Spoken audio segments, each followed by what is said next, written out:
एक दौर ऐसा था जब हिंदी फिल्म इंडस्ट्री में गिने चुने चेहरे ही दर्शकों को लुभाते थे। 1940 के दशक में एक ऐसी ही हीरोइन थी जिनकी खूबसूरती को लोग आज भी नहीं भूल पाए हैं, और वाकई में खूबसूरत तो थी। आप देख सकते हो, वो जिसे हम मधुबाला के नाम से जानते हैं।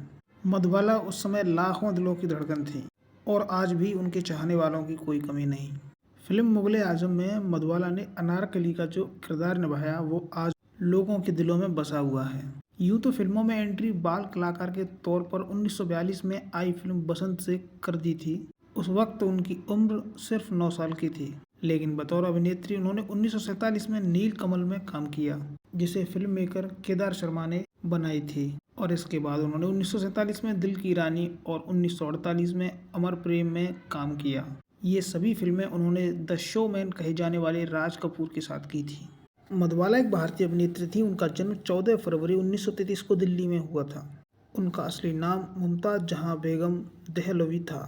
वह अपने माता पिता की 5वीं संतान थी, यानी कि वो 10 भाई बहन थे, और वो अपनी 5 बहनों में सबसे ज़्यादा कमाती थी।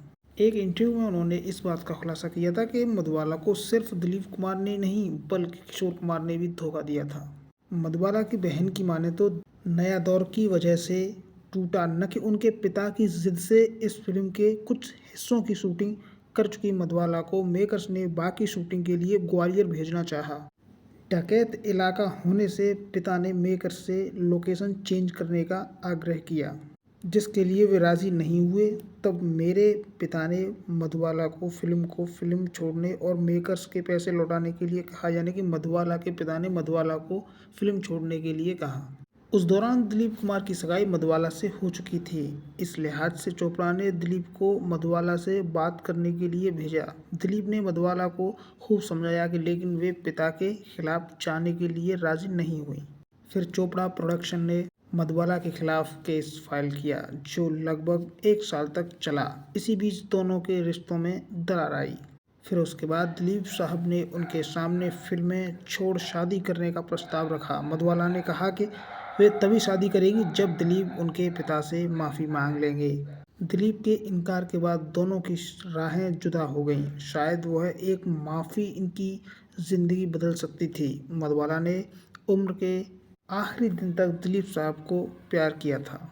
जब मधुबाला बीमार थीं और लंदन में इलाज करने के लिए जाने की प्लानिंग कर रही थीं, उस दौरान किशोर कुमार ने उनको प्रपोज किया।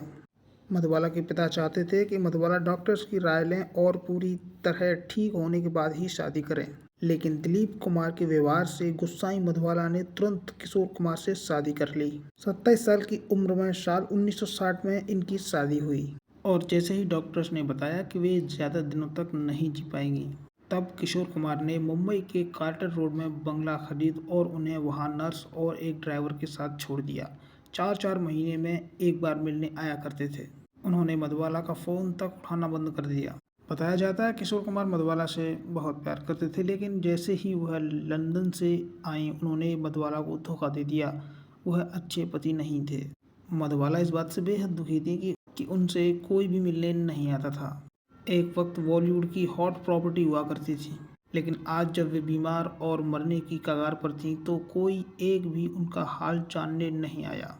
उन दिनों मधुबाला ने तैयार होना भी छोड़ दिया था। वह हर वक्त नाइट गाउन में रहती थीं। 36 साल की उम्र में उनकी डेथ हो गई।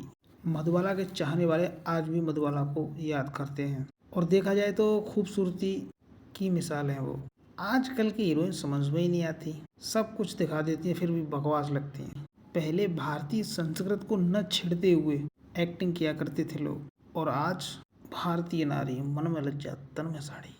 बॉलीवुड से जुड़ी ऐसी ही वीडियो को देखने के लिए वीडियो को लाइक करें, चैनल को सब्सक्राइब करें और वीडियो कैसा लगा कमेंट सेक्शन में ज़रूर बताएं।